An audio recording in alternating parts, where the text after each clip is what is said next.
को मेरा प्यार भरा राधे राधे। इस वीडियो में हम चर्चा करेंगे सटतिला एकादशी व्रत की, जो कि माघ महीने के कृष्ण पक्ष में पड़ेगी और वो है, और इसकी बहुत सुंदर कथा है, बहुत सुंदर कथा है। और अधिकांश हम लोग क्या करते हैं, व्रत करते हैं, कथा नहीं सुनते हैं, और ये नहीं है, सही नहीं है।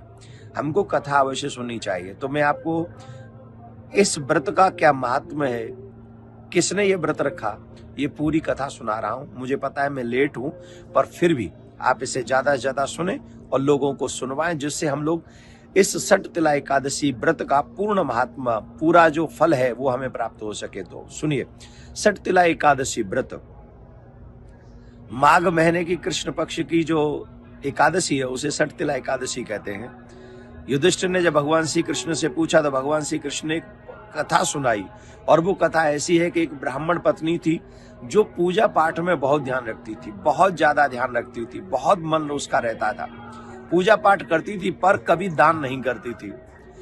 भगवान नारायण वैकुंठ में विराजमान होकर उस ब्राह्मण पत्नी के विषय में सोचते थे कि ये इतनी धार्मिक है, इतनी पूजा पाठ करने वाली है, पर एक बहुत कष्ट वाली बात यह है कि कभी दान नहीं करती है, तो दान तो करना चाहिए। तो एक दिन भगवान स्वयं साधु का वेश बनाकर आए, देवी के आगे भिक्षा की याचना की, तो देवी ने आकर कुछ नहीं दिया, एक मिट्टी का पात्र सा था वो दे दिया। कुछ समय बाद में वो देवी का शरीर छूटा और वो भगवान के धाम में गई, बैकुंठ गई, पर बैकुंठ में उसे कुछ खाने पीने को नहीं मिला।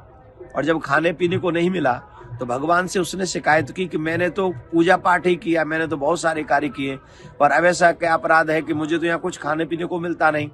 तब भगवान ने कहा, देवी तुमने पूजा पाठ बहुत किए, जिसके फलस्वरूप तुम्हें वैकुंठ मिला, पर तुमने कभी कोई भी वस्तु दान नहीं की, खाने पीने की व्यवस्था वस्तु तुमने कभी दान नहीं की, तो बताओ तुम्हें कैसे इसका फल मिलेगा।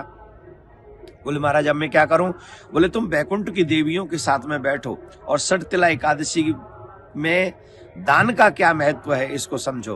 तो फिर उन्होंने, ब्राह्मण पत्नी ने देवियों से वो सटतिला एकादशी का व्रत का महात्म समझा, कथा सुनी, और फिर उसने वहीं वैकुंठ में दान किया, तिलों का दान किया और तिल इत्यादि का भोजन बनाया, तिल इत्यादि का दान किया। इससे उसका वो जो कष्ट था वो मिट गया। इसका मतलब है कि हम लोगों को सटतिला एकादशी के दिन अपने जल में तिल डाल के स्नान करना चाहिए। भगवान को भोजन जो भोग लगाएं उसमें तिल डालकर भगवान का भोग लगाना चाहिए। उसी दिन तिल हमें दान करना चाहिए, जितना ज्यादा हो सके हवन करना चाहिए तिल।